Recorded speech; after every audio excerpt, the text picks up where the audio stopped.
Welcome to the KMT Line Model Railroad. It is August 20th, 2021, and this is update number 22. Okay, this is Waterman Junction, and this is the northeast corner of the layout where the railroad supply and storage area is. On the right-hand side, you can see the welding shed that I just got finished building a month ago or so. And then as box cab number 1 passes by, on the left-hand side, you can see the new scratch-built supply and storage building. This I just finished. Right now I'm calling it done. It does need obviously I need to build a loading dock for it, stuff like that, and then I'll consider it done. I did not take any pictures while I was building this. I just got in the zone and just was building off and on, and really didn't want to drag out camera and all that kind of stuff. My workbench area just isn't set up to do that very well. But anyway, I do have some pictures that I want to show you. And so if we take a look at those right now, I can talk more about how I did this, why I did the way I did it, and some of the parts that I used. So let's take a look at those pictures. Okay, on the workbench. Now, one of the things that I want to start pointing out is some of the materials that I used on this, just to give everybody an idea of what I did. The siding is the Micromark 1/8" clapboard 60799X3. When I built this, I started off with an experiment, and it didn't go so well. It wasn't the wall. This front wall really wasn't tall enough, and I needed to make an adjustment to the side walls also. So in all, I probably, to build this and with the experiment, I used probably 3/4 of a sheet of this. And when you buy it, you get it like sheets of 3 sheets, I think it is. So still have plenty of stuff left over, so I could do some more buildings. So that's that. The side pieces were 6x6, probably the basswood. Yeah, here it is, 6x6 basswood pieces from Fast Tracks, and I like their scale stuff. Their scale wood is nice stuff. I like it a lot. I use it a lot. The doors, I decided that I didn't want to have wooden doors. I decided that I wanted the doors to look metal, and I also decided early on that doors were not going to be open. It was going to be closed. I wasn't going to worry about trying to do any inside detail work on this building. Other buildings that I start on in other areas for other industries, they probably have one door open, at least one door. But on this one, I decided I didn't need any doors open. So this is the base of the thing is this cardstock that I stole from my wife. Wife does a lot of crafting and stuff, so she has all kinds of stuff that I can borrow from or steal. But this started off as this. This is the base. The framework is scale 1x3 basswood, and I glued it all up. After I glued it all up, I took it out to the garage and I painted it with an automotive gray primer. And the interesting thing about that gray primer is it gives a little bit of a texture, and so it's cool to work with and makes things look cool. Then after it was dry, I gave it a gray wash, a neutral gray wash, just a cheap craft paint. And then I came in and I used my normal paints that I always use for doing my rusting and weathering. The base color, the darker color, is the raw umber. And that's for everything where it's nice and dark and older rust, I guess it would be. The more red rust is burnt sienna. This is what I use on everything. I do all of this with these two colors, my weathering with these two colors. Guys, zoom in here a little bit to see them. But I then added the door brackets for the each of the doors, and then I made this hanger carrier. This is styrene. I think it's quite 1/4 inch. I'm not sure what size. I know it's 20 thou thick. I'm not sure what the width is on this, but it's backed by another piece of 6x6 lumber. And then, if you can see them, right in here are some of the Titchy Trains NBWs, nut bolt washer. And that's the size and stuff I use. I like to use these all over the place. Wherever I have something mounted to a wall, brackets to a wall, whatever, I use the NBWs. In fact, if I zoom in a little bit more and slide it over, you can see that I use it here on this metal sign in here. But I made the metal sign. It's same material. Starts off as a regular printout from my printer, and then I mounted the paper to this cardstock, glued it on there, and then I did the weathering, the dark brown and the rusty color and everything else with the burnt sienna and the raw umber. And then the fan. I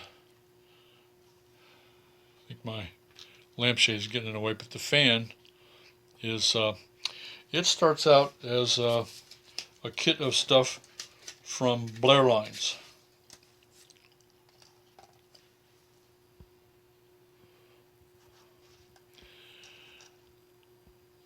And that's it right there. It's basically this one here, the smaller one, and these are the parts that they give you. Now I used the smaller fan right here, and I used it, actually did it twice. What they have you do is take the fan, paint it up some kind of contrasting color, black, white, red, whatever. Then paint the grill up a different color, black, green, maybe it's an external color, whatever you want to do. And then they use this piece as a background. They usually paint that black. And then you layer them. You glue this piece, the fan piece, onto here. Then you glue the grill onto that. And you have yourself a set. I didn't like that. And quite frankly, what I did, nobody's ever going to see it. Nobody will ever know it. But what I did is I took the... you see there's two pieces of the small fan missing. What I did is I took a regular piece of fan here, and then I took another one and I cut the fan out, so I just used this outside edge, and I glued that outside edge on top of here and used it as a spacer, and then glued that to the back of this grill. Then what I did was I took a piece of this sprue and I made a little motor. I cut about a little bit more than 1/8 of an inch off of this and cleaned it all up and glued this to the back of this motor.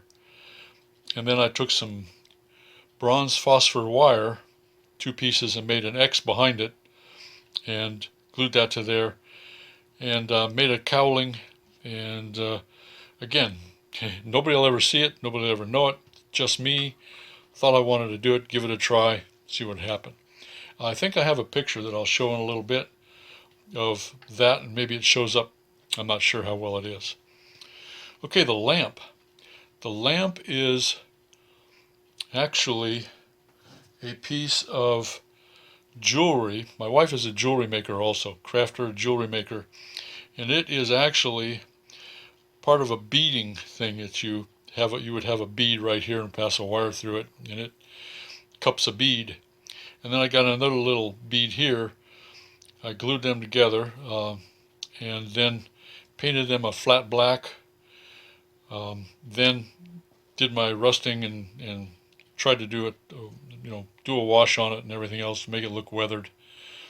And this little bracket back here is another piece of that little cardboard stuff. But so that's my lampshade.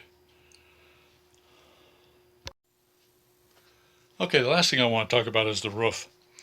The base for the roof started out as with this same material. And what I did is I doubled up, so it's double thickness. And this is one of those, it's double thickness. And then I cut it to the size I wanted.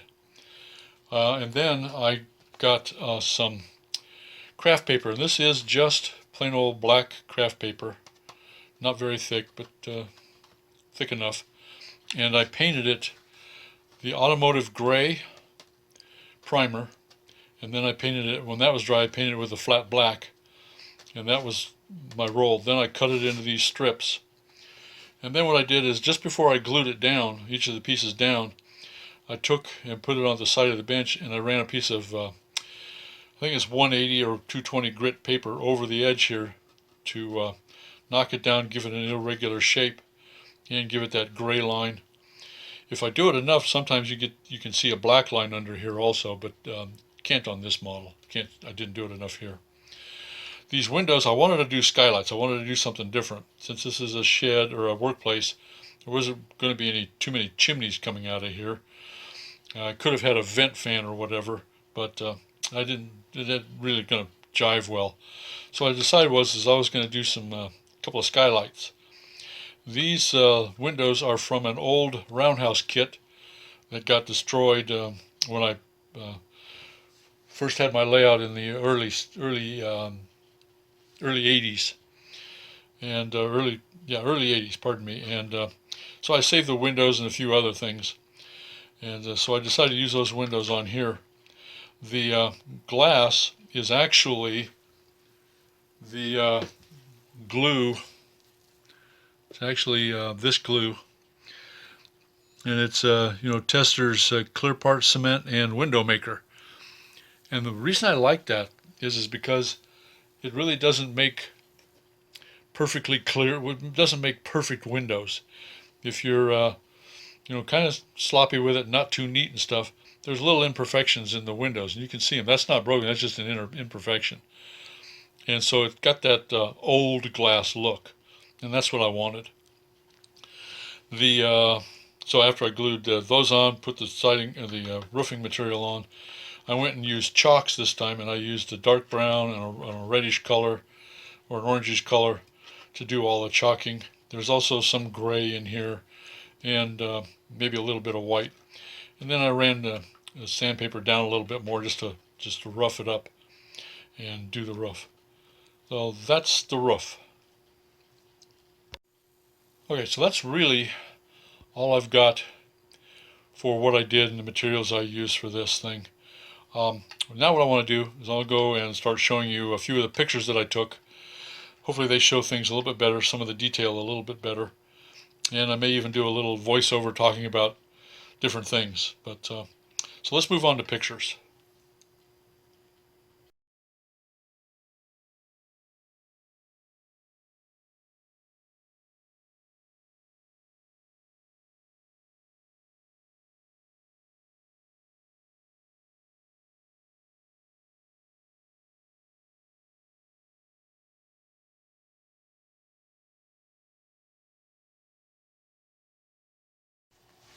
Well, I went and did it. I got bored with the video editing work, so I went back to the workbench and finished up this loading dock that I had started yesterday, day before yesterday.